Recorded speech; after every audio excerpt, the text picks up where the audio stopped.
प्रतिस्थापन प्रभाव, substitution effect. Substitution effect के बारे में पिछले वीडियो में भी चर्चा हुई है, और यहाँ पे हम देखेंगे सब्स्टिट्यूशन इफेक्ट में एक तो जे आर हिक्स का सब्स्टिट्यूशन इफेक्ट और दूसरा ई स्लेटस्की का सब्स्टिट्यूशन इफेक्ट। ये दोनों प्रतिस्थापन प्रभाव दोनों विद्वानों के द्वारा, दोनों अर्थशास्त्रियों के द्वारा दिया गया प्रतिस्थापन प्रभाव बहुत ही महत्वपूर्ण है और बहुत ही फेमस है।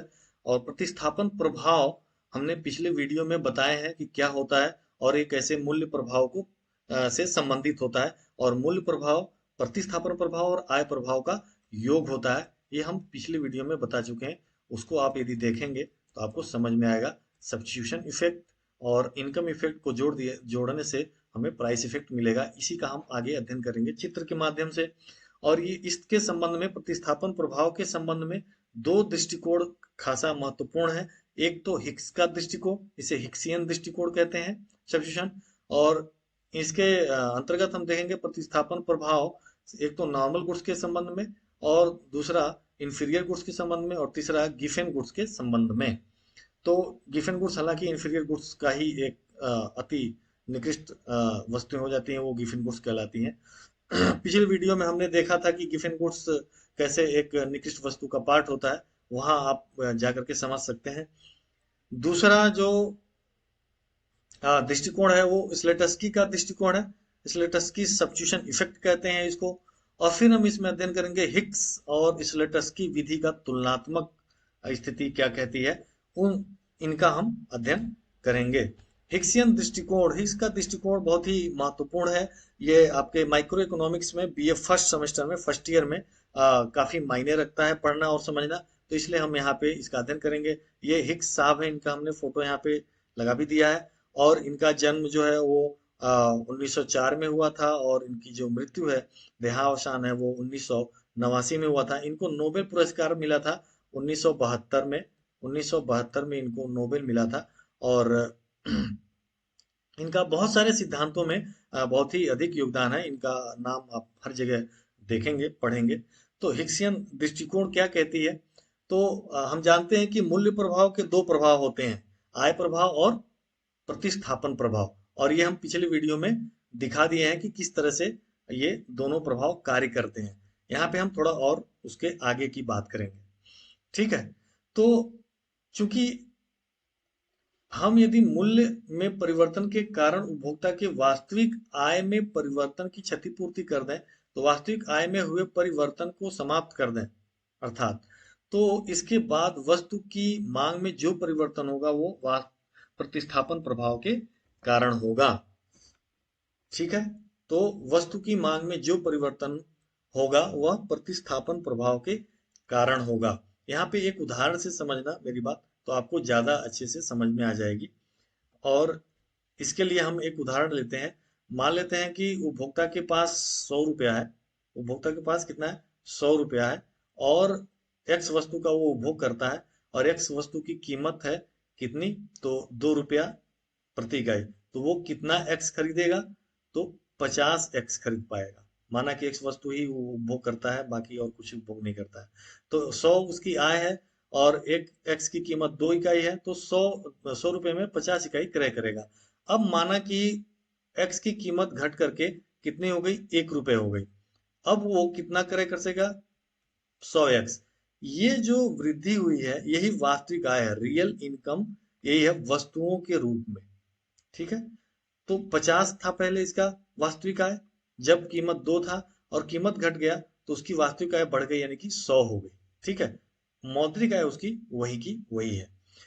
तो अब यही चीज हमें यहाँ पे समझना है कि प्रतिस्थापन प्रभाव कैसे कार्य करेगा। तो इसके लिए जो हिक्स हैं उन्होंने ये कहा कि उसकी आय में क्षतिपूरक परिवर्तन कर दिया जाए। क्षतिपूरक परिवर्तन मतलब उसकी आय 100 से घटाकर 50 कर दिया जाए, ठीक है। तो ये क्षतिपूर्ति हो जाएगी। 50 कर देंगे तो वो फिर से पुराने वाले रियल इनकम पर आ जाएगा, यानी कि 50, 1 रुपए मूल्य पे 50 रुपए पे आ जाएगा, 50 एक्स पे आएगा। वास्तविक आय उसकी 50 एक्स हो जाएगी, ठीक है। समझ में आ गया। तो वास्तविक आय 50 रुपए हो गई, यानी कि पूर्व के वास्तविक आय पर आ गया। लेकिन लेकिन लेकिन यहाँ पे चूंकि इन जो कीमत है एक्स की वो तो घटी हुई है, पहले 2 थी अब 1 रुपया है। तो ऐसी स्थिति में भी यदि उससे मौद्रिक आय ले लिया जाए, कम कर दिया जाए, पहले के वास्तविक आय पे ला दिया जाए, तो भी एक्स का जो उपभोग है वो पहले की तुलना में अधिक करेगा, ये कहना था। एक्स की तुलना, एक्स की यदि दो वस्तुओं का उपभोग कर रहा है वो, तो एक्स की वो उपभोग पहले की तुलना में ज्यादा करेगा, अर्थात वो y के जगह पे x को प्रतिस्थापित करेगा। क्यों? क्योंकि x पहले से सस्ती हुई है, वही प्रतिस्थापन प्रभाव होगा। और यही चीज हिग्स ने बताया। हिग्स के अनुसार आय में इतनी कमी की जानी चाहिए जिससे कि उपभोक्ता x की पूर्ववत मात्रा का उपभोग न करे, बल्कि अपने पूर्ववत संतुष्टि के स्तर पर बना रहे। इसलिए हिग्स के इस विधि को आय क्षतिपूरक विधि कहते हैं। स्पष्ट है कि हिग्स के अनुसार प्रतिस्थापन प्रभाव मूल्य में कमी के पहले वाले अधिमान वक्र के ऊपर एक बिंदु से दूसरे बिंदु पर चलने से संबंधित है। यहाँ पर उदासीनता वक्र का हम प्रयोग करेंगे और ये देखेंगे कि एक्स की कीमत में जो कमी हुई थी जिससे उसकी वास्तविक आय बढ़ गई थी, उसको हम निरस्त करेंगे, समाप्त करेंगे, इस प्रकार से कि उसकी मौद्रिक आय में से कुछ आय इतना ले लेंगे जिससे कि वो जो संतुष्टि के ऊंचे स्तर पे चला गया था मूल्य में कमी के कारण, वो पुनः पूर्व के संतुष्टि के स्तर पे आ जाए, जो मूल्य में कमी के पहले जिस उदासीनता वक्र पे था उस पे आ जाए। और उस प्रतिष्ठा उस उदासीनता वक्र पर एक बिंदु से दूसरे बिंदु पर जो वो गति करता है, उस गति को हम प्रतिस्थापन प्रभाव कहते हैं। इसे और अच्छे से चित्र पर चल के समझते हैं।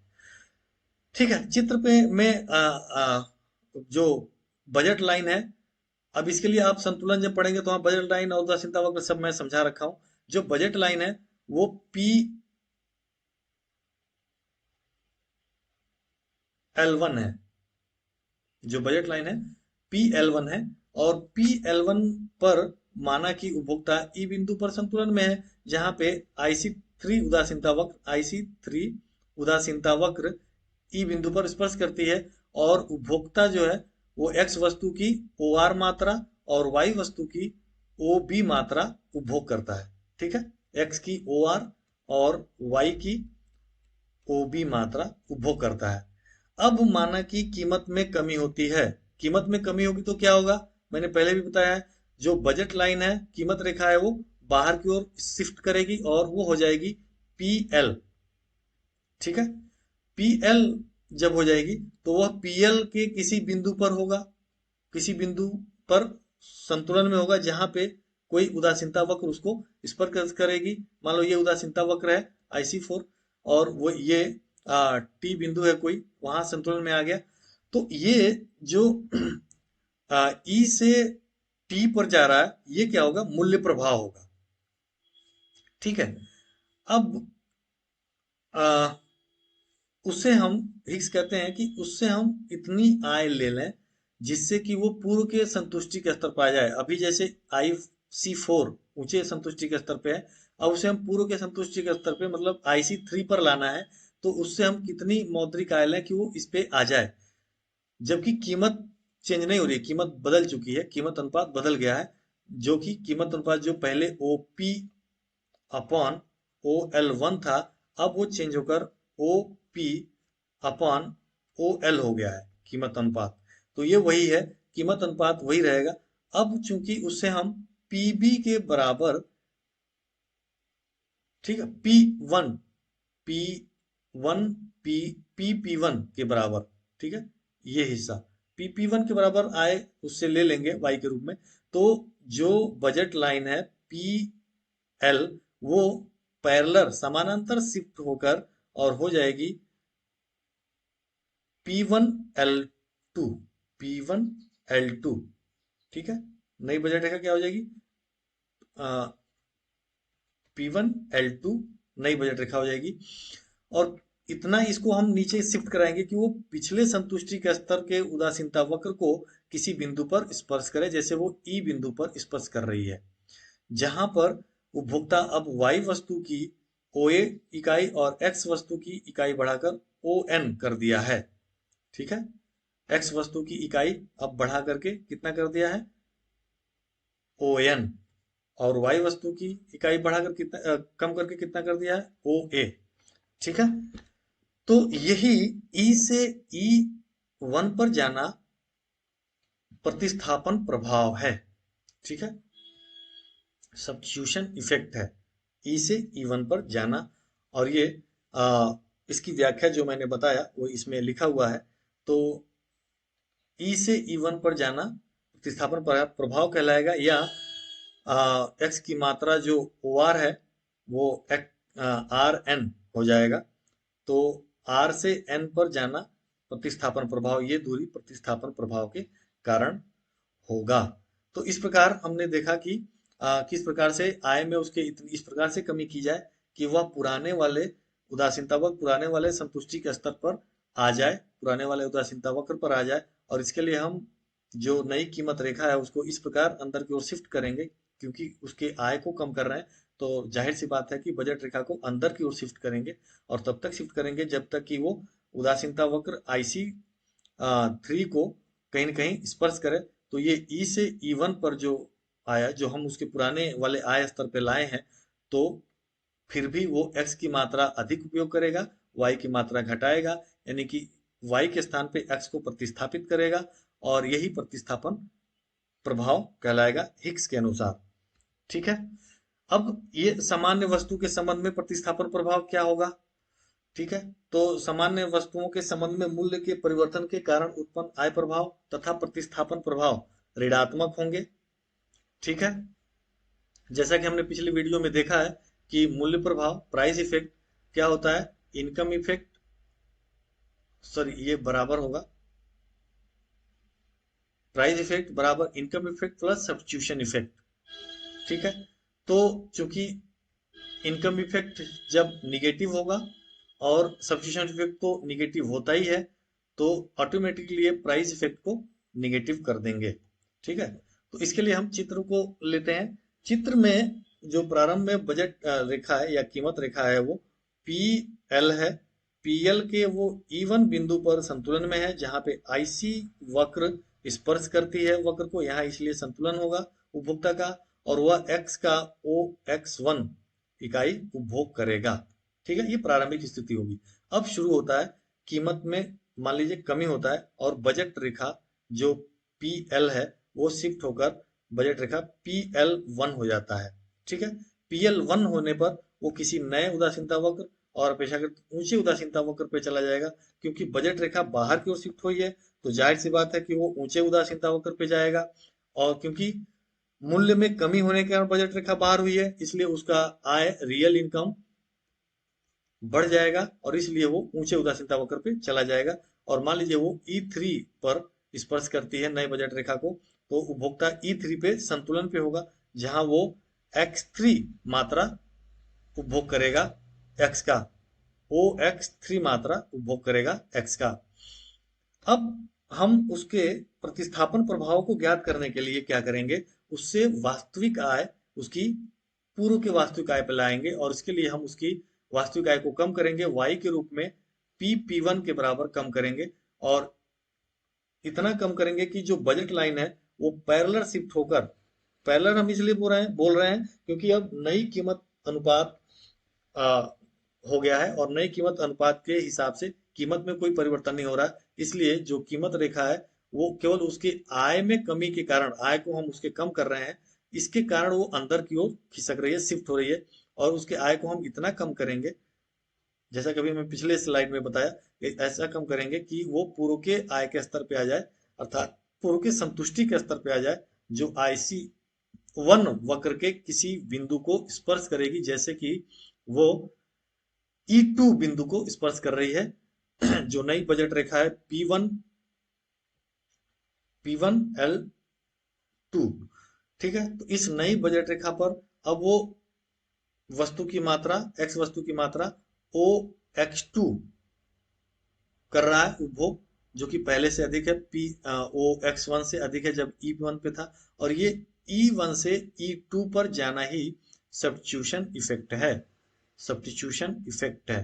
ठीक है, ई से ई टू पर जाना क्या है, सब्स्टिट्यूशन इफेक्ट है। सब्स्टिट्यूशन इफेक्ट कितना है, तो एक्स एक्स टू, इसको एक्स वन एक्स टू, ठीक है, या इसी को हम कहेंगे E1 E2 के दूरी सब्स्टिट्यूशन इफेक्ट को बताती है। अब नई संस्थिति उसकी E2 पे हो जाएगी, और पुनः यदि हम उसके जो आय हमने अभी लिया उसको पुनः वापस कर दें तो फिर ये बजट लाइन वहीं चली जाएगी जहां से हम इसको खींच के नीचे लाए थे, यानी कि E3 पे, और बजट लाइन PL1 हो जाएगी और E3 पे आ जाएगी, और ये E2 से E3 पर जाना इनकम इफेक्ट कहलाएगा। ठीक है, ये E2 से E3 पर जाना इनकम इफेक्ट कहलाएगा। इन इनकम इफेक्ट क्या है? E2 से E3, या इसी को हम कहेंगे X2 से X3। बात वही है, X2 से X3 चला जा रहा है, तो X2 से X3 क्या कहलाएगा? इनकम इफेक्ट कहलाएगा। तो अब देख लेते हैं, जो प्राइस इफेक्ट था वो क्या था? प्राइस इफेक्ट क्या था? E1 से E3 पे जाना, E1 से E3 पे जाना। ठीक है, अब ये दोनों जोड़ होगा किसका? सब्स्टिट्यूशन इफेक्ट का। सब्स्टिट्यूशन इफेक्ट क्या है? E1 से E2, E1 से E2, और प्लस इनकम इफेक्ट क्या है? E2 से E3, E2 से E3। इसको वस्तु के रूप में भी हम देख सकते हैं। वस्तु के रूप में यहाँ पे दिखाया है कि प्राइस इफेक्ट E1 से E3 पर जा रहा है, दैट मीन्स कि X1 से X3, यानी कि X1 से X3 क्या है? प्राइस इफेक्ट है। ये जोड़ होगा सब्स्टिट्यूशन इफेक्ट। सब्स्टिट्यूशन इफेक्ट क्या है? X1 X2, X1 X2 plus income effect. ठीक है ना, हमने पहले ही दिखाया है कि इनकम इफेक्ट और प्राइस इफेक्ट के जोड़ के बराबर होता है प्राइस इफेक्ट। तो इनकम इफेक्ट कितना होगा? X2 X3, अभी हमने लिखा था यहाँ पे X2 X3 इनकम इफेक्ट, तो ये हो जाएगा X2 X3। तो ये टोटल हो जाएगा कीमत प्रभाव बराबर सब्स्टिट्यूशन प्रभाव। ये हो जाएगा कीमत प्रभाव प्राइस इफेक्ट, और ये हो जाएगा सब्स्टिट्यूशन इफेक्ट, और प्लस ये हो जाएगा इनकम इफेक्ट। ये दोनों बराबर हो जाएगा। तो इस प्रकार हम ये तीनों चीजें हम यहाँ पे दिखा सकते हैं और इसको समझ सकते हैं कि प्रतिस्थापन प्रभाव और आय प्रभाव का योग होता है कीमत प्रभाव, और ये सामान्य वस्तु के संबंध में ऐसे कार्य करता है जब दोनों निगेटिव हो, यानी कि आय प्रभाव भी ऋणात्मक हो और प्रतिस्थापन प्रभाव भी ऋणात्मक हो, तो ये दोनों मिला करके इनकम इफेक्ट को ऋणात्मक बना देते हैं, अर्थात कीमत के घटने पे वस्तु की मांग बढ़ जाती है। ये हमने इसमें देखा। तो यही चीज यहाँ पे समझाया गया जो हमने अभी समझाया कि मूल्य प्रभाव ऋणात्मक होगा X1 से X3, X1 से X3 मूल्य प्रभाव होगा, और ये जोड़ होगा minus X1 X2, X1 X2 प्रतिस्थापन प्रभाव, ऋणात्मक प्रतिस्थापन प्रभाव, और ऋणात्मक आय प्रभाव X1 X2 से X3 ऋणात्मक आय प्रभाव को दिखाएगा, और ये दोनों मिलकर के प्राइस इफेक्ट को दिखाएंगे। ठीक है, तो ये यहाँ पे हम समझ लिए कि किस तरह से कीमत प्रभाव दोनों का योग होगा, प्रतिस्थापन प्रभाव और आय प्रभाव को। अब निकृष्ट वस्तु के संबंध में जरा सा हम समझते हैं। हम जानते हैं कि निकृष्ट वस्तुएं दो प्रकार की होती है, एक तो कम निकृष्ट वस्तुएं होती हैं और एक अति निकृष्ट वस्तुएं होती हैं। अति निकृष्ट वस्तुएं ही क्या कहलाती हैं? गिफेन गुड्स कहलाती हैं, गिफेन वस्तुएं कहलाती हैं। तो जो कम निकृष्ट वस्तुएं होती हैं उनके संबंध में जो इनकम इफेक्ट होता है वो पॉजिटिव होता है, और जो सब्स्टिट्यूशन इफेक्ट होता है वो हम जानते हैं कि वो निगेटिव ही होता है।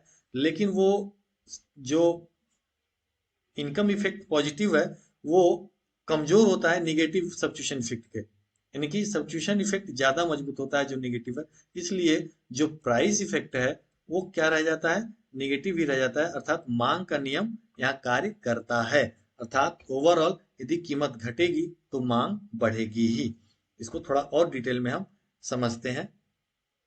इसे रेखा चित्र के माध्यम से भी हम यहाँ पे देख सकते हैं, समझने की कोशिश करेंगे कि किस प्रकार से इंफीरियर गुड्स के मामले में प्रतिस्थापन प्रभाव कार्य करता है। और प्रतिस्थापन प्रभाव इतना ज्यादा निगेटिव होता है कि वो धनात्मक आय प्रभाव को समाप्त करते हुए प्राइस इफेक्ट को निगेटिव बनाता है। तो इसलिए इसे हम देखते हैं। माना कि प्रारंभिक संतुलन की स्थिति E1 पे है, कीमत रेखा P, ये L3 है, यहाँ पे PL3 है, और जो इक्विलिब्रियम है E1 पे है, जहां उदासीनता वक्र IC1 स्पर्श करती है, उपभोक्ता OX1 एक्स वस्तु की इकाइयां उपभोग कर रहा है। अब माना कि कीमत घट गई, कीमत घटने के बाद एक्स की कीमत घट जाती है, तो जो कीमत रेखा है वो बजट रेखा है, वो कीमत रेखा है बजट रेखा एक ही होता है, PL1 हो जाता है।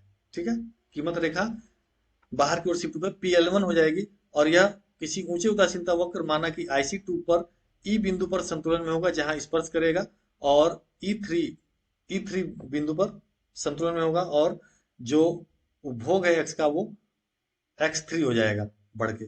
तो ये E1 से E3 पर जाना क्या है? प्राइस इफेक्ट है। प्राइस इफेक्ट क्या है? E1 E3।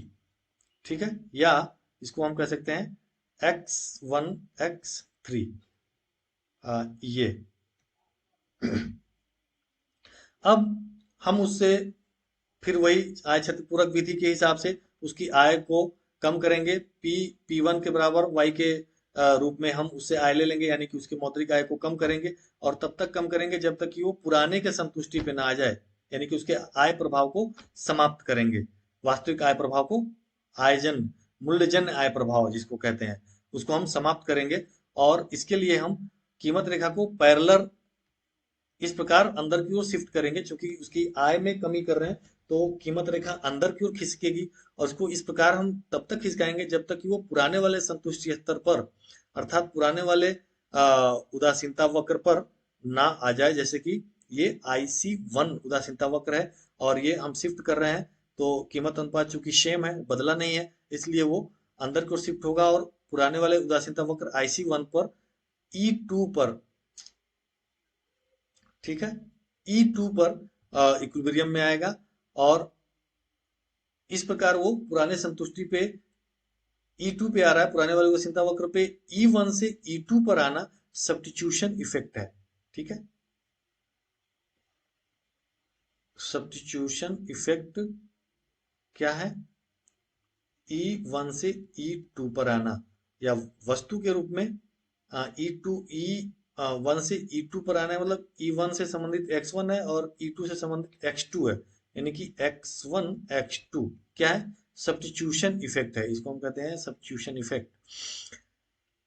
अब यदि हम उसको आय दे दें, जो आय हमने अभी लिया क्षतिपूरक आय के अंतर्गत, यदि हम उसको आय दे दें, तो वो E1 E2 बिंदु से E3 बिंदु पर पुनः चला जाएगा। अब आप देख रहे हैं कि वो उपभोग को घटा रहा है, X2 से X3 पे आ रहा है। ठीक है, तो ये होगा इनकम इफेक्ट। क्या होगा? E2 से E3 पर जाना। ठीक है, E2 से E3 पर जाना इनकम इफेक्ट है, और वस्तु के रूप में ये माइनस हो रहा है, X2 X3 कम हो रहा है, तो इसलिए हम कहते हैं इसको, ये पॉजिटिव इनकम इफेक्ट कहते हैं इसको। और ये लेकिन इतना कम है, दूरी देख लो, क्योंकि X2 X3 is less than X1, ये सब्स्टिट्यूशन इफेक्ट वाला X1 X2, जाहिर सी बात है, चित्र में भी दिख रहा है X1 X2 ज्यादा है X2 X3 से, अर्थात प्राइस इफेक्ट कमजोर है सब्स्टिट्यूशन इफेक्ट के, और इसीलिए price effect overall, income effect कमजोर है सब्स्टिट्यूशन इफेक्ट से, और इसीलिए ओवरऑल प्राइस इफेक्ट निगेटिव हो जाता है, क्योंकि सब्स्टिट्यूशन इफेक्ट निगेटिव है और वो ज्यादा है पॉजिटिव इनकम इफेक्ट से, तो इसीलिए ओवरऑल ऑल पॉजिटिव जो इनकम जो प्राइस इफेक्ट है वो निगेटिव होगा, ओवरऑल क्या होगा? निगेटिव होगा। तो इसलिए निकृष्ट वस्तुओं के संबंध में मांग का नियम कार्य करता है। पिछले वीडियो में भी मैं ये बताया था, और यहाँ भी प्रूफ हो गया कि मांग के नियम इस अवस्था में कार्य करेगा। और ये नीचे वही चीज दिया है, मूल्य प्रभाव इक्वल टू -X1 X3। ठीक है, X1 X3 यानी कि निगेटिव होगा, माइनस मतलब निगेटिव होगा मूल्य प्रभाव, प्रतिस्थापन प्रभाव निगेटिव प्रतिस्थापन प्रभाव से, और पॉजिटिव इनकम इफेक्ट से। ठीक है, तो इनकम इफेक्ट पॉजिटिव होता है लेकिन कम पॉजिटिव होता है नेगेटिव प्रतिस्थापन प्रभाव से, इसलिए मूल्य प्रभाव का टोटल प्रभाव निगेटिव रहता है। और इसलिए जब कीमत घटती है इसकी, तो उसकी एक्स वस्तु का उपभोग बढ़ेगा ही, निकृष्ट वस्तुओं का भी उपभोग बढ़ेगा ही। अब गिफेन वस्तु के संबंध में या अति निकृष्ट वस्तु के संबंध में प्रतिस्थापन प्रभाव को हम अध्ययन करेंगे। ये मैंने पिछली वीडियो में भी बताया था, ये रॉबर्ट गिफन है, रॉबर्ट गिफेन। इन्हीं के नाम पे ऐसी वस्तुओं को हम गिफेन गुड्स कहते हैं, जो जिनके संबंध में मांग का नियम कार्य नहीं करता है। ठीक है, तो कुछ वस्तुएं इतनी निकृष्ट होती हैं जो कि गिफेन वस्तुएं, उनको हम गिफेन के नाम पे दे देते हैं, क्योंकि इनके बारे में एक कहानी है कि इन्होंने अध्ययन किया था ब्रिटेन के किसानों के ऊपर, गरीब किसानों के ऊपर, कि वो उनका मुख्य जो भोजन है वो ब्रेड है, और ब्रेड की जब कीमत घटती थी तो उनकी क्रय शक्ति बढ़ जाती थी। तो जब क्रय शक्ति बढ़ जाती थी तो वो कम पैसे में ही ब्रेड की कुछ ही मात्रा क्रय करके बाकी पैसे को वो मांस के ऊपर उपभोग करते थे। अर्थात वो जब कीमत ब्रेड की घटती थी, ठीक है, तो ब्रेड की कीमत घटने से वो ब्रेड की डिमांड कम कर देते थे। बहुत कम पैसे, थोड़ा सा ब्रेड ले लेते थे और बाकी पैसे वो मांस पे खर्च करते थे, मीट पे खर्च करते थे। ठीक है, तो उन्होंने देखा कि मांग का नियम यहाँ कार्य नहीं कर रहा है, और जब उस वस्तु की यानी कि ब्रेड की कीमत बढ़ती थी तो उनकी क्रय शक्ति कम हो जाती थी, इसलिए अपना सारा पैसा ब्रेड पर ही खर्च करते थे, ब्रेड की ही डिमांड करते थे और मीट खाना बंद कर देते थे।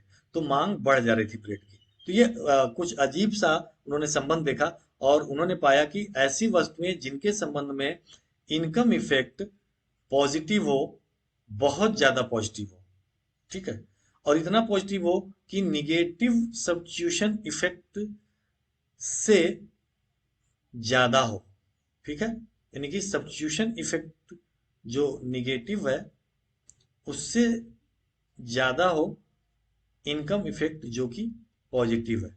ठीक है, तो ऐसी स्थिति में जो रिजल्ट आएगा वो प्राइस इफेक्ट क्या हो जाएगा, पॉजिटिव हो जाएगा, और मांग का नियम वहां पे कार्य नहीं करेगा। तो गिफेन वस्तुएं ऐसी वस्तुएं होती हैं, गिफेन कोई वस्तु नहीं पाई जाएगी, आप ढूंढेंगे। गिफेन वस्तुएं उन वस्तुओं को कहेंगे जिन वस्तुओं के संबंध में आय प्रभाव बहुत अधिक पॉजिटिव हो जाता है, जिससे कि प्रतिस्थापन प्रभाव की ऋणात्मकता समाप्त हो जाती है और मूल्य प्रभाव पॉजिटिव हो जाता है, जिससे कि मांग का नियम कार्य नहीं करता है। और मांग का नियम यह कहता है कि कीमत घटेगी तो मांग घटेगी, मांग बढ़ेगी और कीमत घटे बढ़ेगी तो मांग घटेगी, यह नियम कार्य करना बंद कर देता है। ठीक है, तो इसके संबंध में हम अब यहाँ लिखे भी हैं, मांग का नियम क्रियाशील नहीं होगा। ठीक है, इसको पढ़ेंगे तो आपको वही बात मैं समझाया हूँ यहाँ पे। अब आगे इसको देखते हैं, ये चित्र के माध्यम से कैसे कार्य करेगा। तो यहाँ पे हम देख रहे हैं कि प्रारंभिक जो बजट लाइन है वो पी,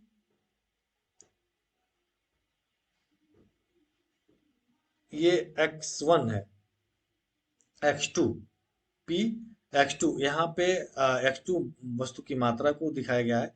ये हम इसको मान ले रहे हैं, यहाँ पे एक L बिंदु मान ले रहे हैं। तो ये बजट रेखा पी एल है, और जो संतुलन है वो संतुलन E1 पर हो रहा है, जहां IC1 उदासीनता वक्र स्पर्श कर रही है, और उपभोक्ता OX1 उपभोग कर रहा है। अब कीमत में कमी होती है और बजट रेखा बाहर की ओर शिफ्ट होकर PL1 हो जा रहा है, और PL1 पर ऊंचे उदासीनता वक्र IC2 पर IE3 बिंदु पर उपभोक्ता संतुलन होगा, क्योंकि यहीं पे उदासीनता वक्र स्पर्श करती है, और जो उपभोग है एक्स वस्तु की वो X3 ले रहा है, यानी कि कीमत घटने पे वो वस्तु की मांग कम कर दे रहा है। कैसे कम होगा इसको देखिए।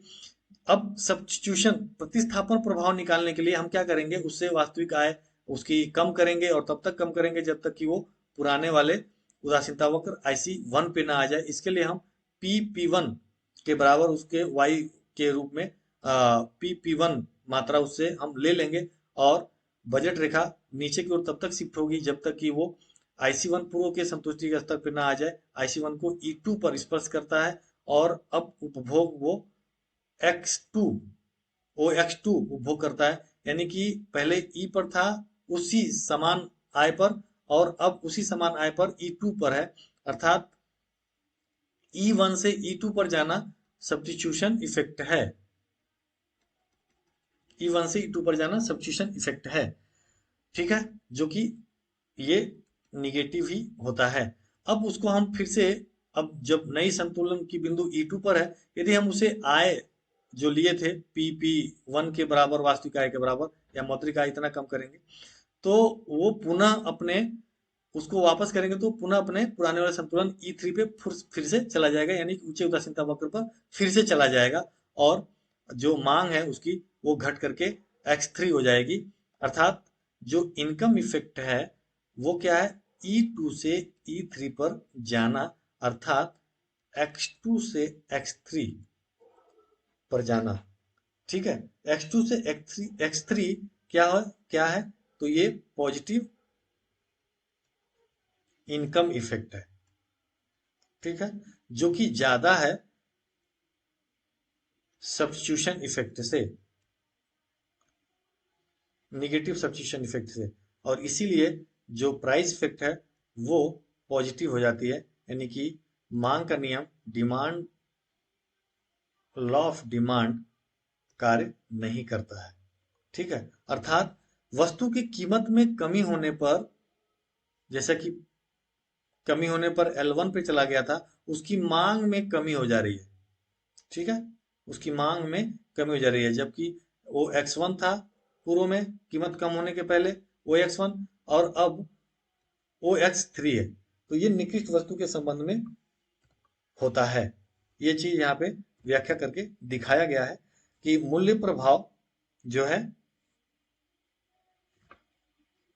मूल्य प्रभाव X1 X3 होगा, प्रतिस्थापन प्रभाव X1 X2, आय प्रभाव X2 X3, तो आय प्रभाव मूल्य प्रतिस्थापन प्रभाव से अधिक होगा, यानी कि पॉजिटिव आय प्रभाव निगेटिव प्रतिस्थापन प्रभाव से अधिक होगा, और इसी कारण से मूल्य प्रभाव पॉजिटिव हो जाएगा। यानी कि मूल्य प्रभाव पॉजिटिव केवल एक ही दशा में होता है, जब वस्तु गिफेन हो, अति निकृष्ट हो, जहां पे मांग का नियम कार्य ना करे। अब स्टलेटस्की का प्रतिस्थापन प्रभाव हमने पढ़ना है। स्टलेटस्की का प्रतिस्थापन प्रभाव हिग्स के प्रतिस्थापन प्रभाव से थोड़ा अलग है। इन्होंने कहा कि मूल्य में कमी के कारण जो उपभोक्ता के मूल्य में कमी के कारण जो उपभोक्ता के मांग में, ठीक है, जो उपभोक्ता की मांग में वृद्धि हुई है उसको समाप्त करने के लिए, या जो उपभोक्ता के रियल इनकम में वृद्धि हुई है उसको समाप्त करने के लिए हम उससे इतनी आय ले लें कि वो पुराने वाले संयोग को चुन ले, पुराने वाले संतुष्टि के स्तर को नहीं, पुराने वाले संयोग को, पुराने वाले मात्रा को, जितनी मात्रा वो एक्स की क्रय करता था, ठीक है, एक्स और वाई की जितनी मात्राएं जिस संयोग को क्रय करता था, उस संयोग को वो क्रय कर सके। यानी कि हम सीधे उसके उस लागत पे ले जाएंगे, उस उस लागत को उसको रहने देंगे उसके पास, जिस लागत से वो एक्स और वाई वस्तुओं को क्रय कर रहा था।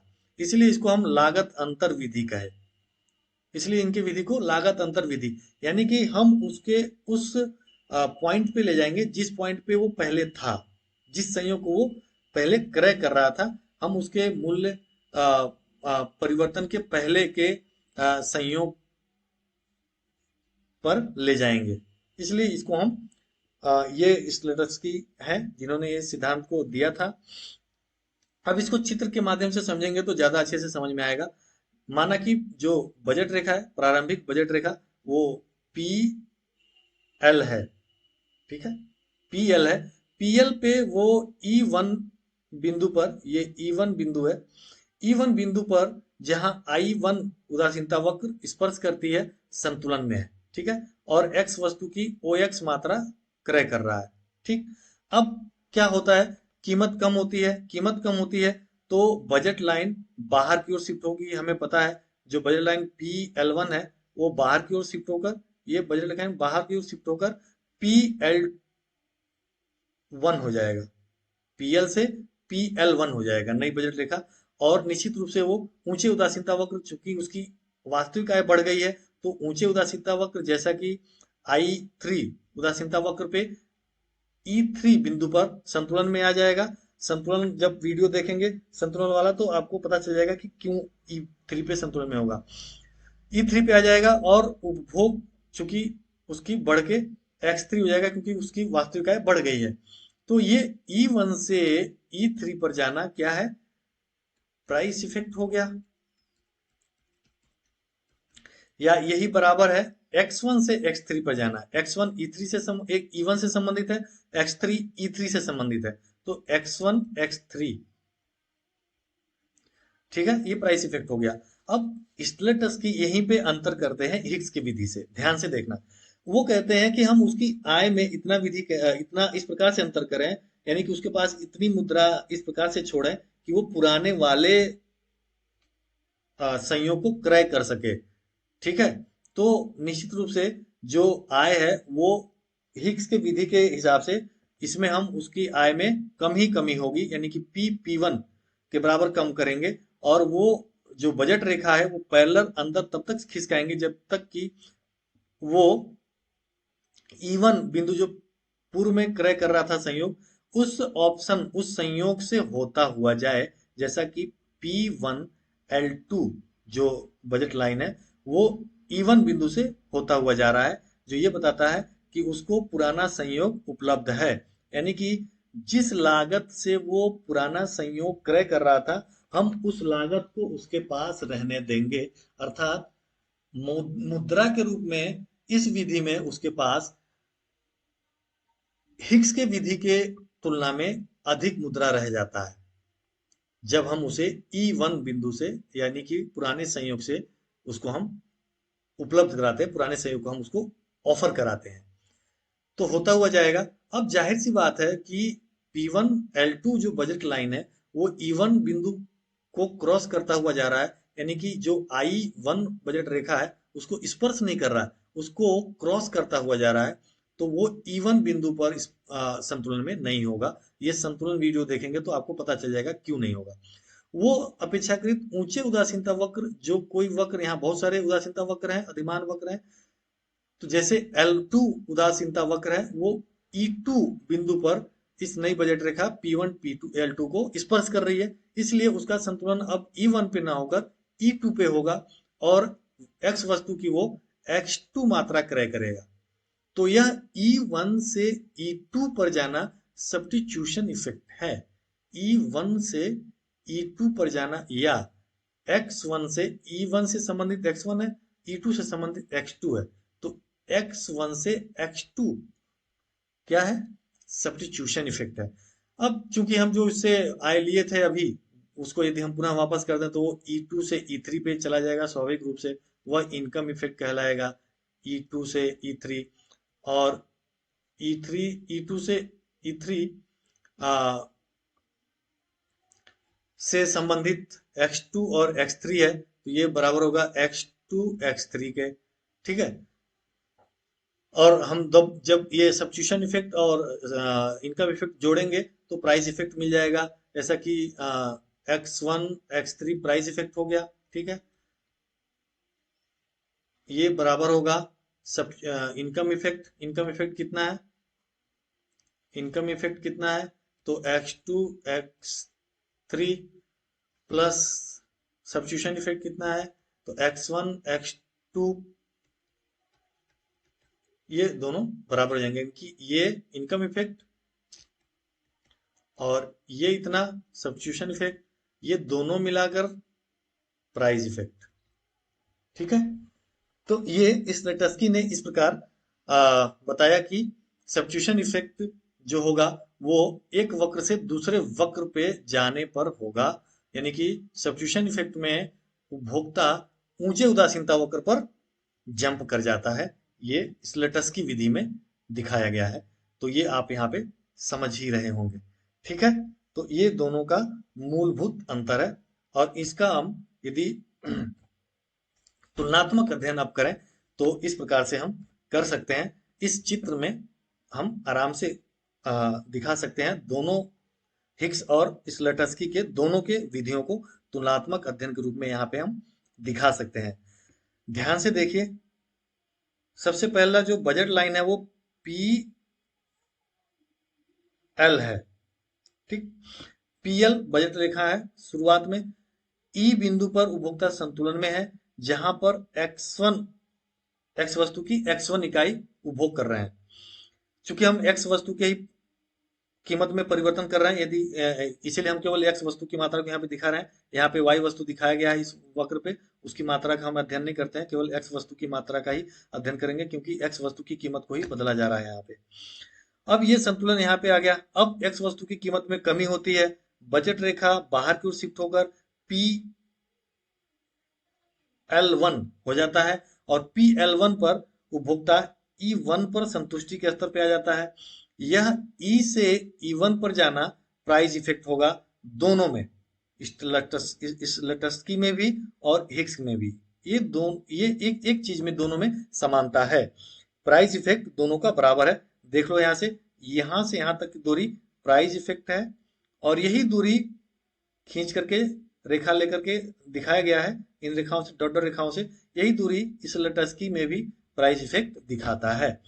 अब प्रॉब्लम कहाँ शुरू होती है, हिग्स को लेते हैं। हिग्स कहते हैं कि हम उसके आय प्रभाव को कम करेंगे, वास्तविक आय प्रभाव को कम करेंगे, और उसके आय को इतना कम करेंगे कि वो पुराने वाले संतुष्टि के स्तर पा जाए, यानी कि वाई वस्तु के रूप में P2 के बराबर उससे हम ले लेंगे आय, और वो इतना कम करेंगे कि वो पहले वाले उदासीनता वक्र पे, मान लो ये I1 है, I2 है, I3 उदासीनता वक्र है, तो I2 उदासीनता वक्र पे ना आ जाए। तो उसको हम उसके बजट लाइन को तब तक शिफ्ट करेंगे जब तक कि वो पुराने वाले उदासीनता वक्र के किसी बिंदु को स्पर्श ना करे, जो कि E2 पर स्पर्श करता है, और यहाँ पर वो X2 मात्रा का क्रय करेगा, और सब्स्टिट्यूशन इफेक्ट X1 से X2 होगा। ये सब्स्टिट्यूशन होगा हिग्स में। अब इस लटस्की में क्या होगा सब्स्टिट्यूशन इफेक्ट, इसलिए टस्की कहते हैं कि हम उससे उतना ही लेंगे जो पुराने वाले लागत के बराबर हो। पुराने जो क्रय कर रहा था ऑप्शन को, उस पे जो उसको भुगतान कर रहा था लागत, उस लागत को हम उसके पास छोड़ेंगे, इतना कम करेंगे। तो यानी कि पुराना वाला ऑप्शन उसको उपलब्ध कराएंगे, ऑफर कराएंगे, और बजट रेखा हम इस प्रकार खींचेंगे कि पुराने वाले विकल्प को, संयोग को वो उसको दिखाते हुए ले जाए।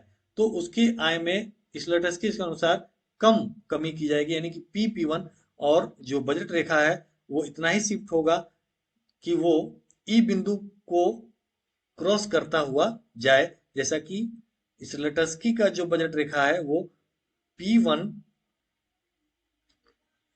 और L3 होगा, P1 और L3 बजट रेखा होगा, और इसके ई बिंदु पर, जहां की I2 ऊंची उदासीनता वक्र एक ई बिंदु पर, E3 बिंदु पर स्पर्श करेगी, और जो उपभोग है वो OX4 हो जाएगा। और इसका सब्स्टिट्यूशन इफेक्ट, यानी कि इस लेटेस्की का सब्स्टिट्यूशन इफेक्ट ये होगा, क्या, कितना, तो X1 से X4 पे जाना, ठीक है, X1 से X4 पे जाना, जबकि हिग्स का सब्स्टिट्यूशन इफेक्ट X1 से X2 पे जाना था। यानी कि जो प्रतिस्थापन प्रभाव है, इस लिटस्की का प्रतिस्थापन प्रभाव ज्यादा होगा हिग्स के प्रतिस्थापन प्रभाव से, ठीक है। अब हिग्स के प्रतिस्थापन प्रभाव में E2 पर थे, यदि उसको हम पुनः वापस कर दें, वो मुद्रा की मात्रा जो हमने उससे लिया था, आय जो कम किया था, तो वह पुनः E1 पे आ जाएगा, और इनकम इफेक्ट कहलाएगा वो E2 से E1 पे जाना, इनकम इफेक्ट कहलाएगा, यानी कि X2 से X3 पर जाना, X2 से X3 पर जाना इनकम इफेक्ट है। जबकि इस लटस्की में E3 पे है, नई जो संतुलन रेखा, संतुलन बिंदु है E3 है। यदि हम उसके जो लिए गए आए थे उसको वापस कर दें, तो पुनः वो E1 पे चला जाएगा। तो E3 से E1 पर जाना, या X4 से X3 पे जाना, X4 से X3 पे जाना, X4 से X3 पर जाना, क्या है, इनकम इफेक्ट है। तो हिग्स का प्रतिस्थापन प्रभाव इस लटस्की के प्रतिस्थापन प्रभाव से कम है। ठीक है, स्लेटस्की का प्रतिस्थापन प्रभाव ज्यादा होता है, जबकि हिग्स का आय प्रभाव स्लेटस्की के आय प्रभाव से ज्यादा होता है।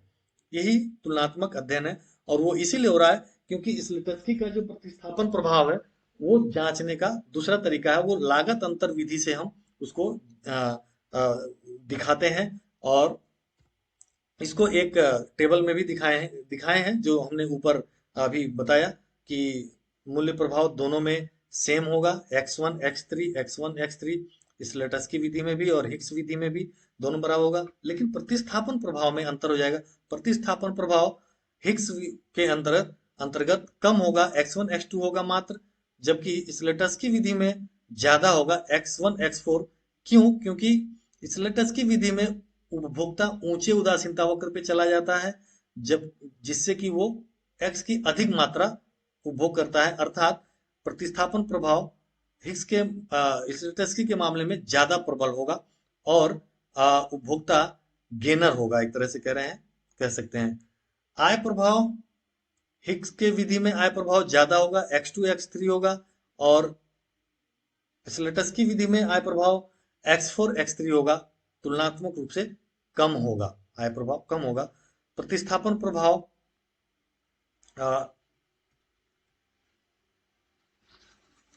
स्लेटसी का प्रतिस्थापन प्रभाव ज्यादा होगा। ठीक है, तो ये आई होप कि आप लोगों को समझ में आ गया होगा तुलनात्मक विधि दोनों का। Thanks for watching and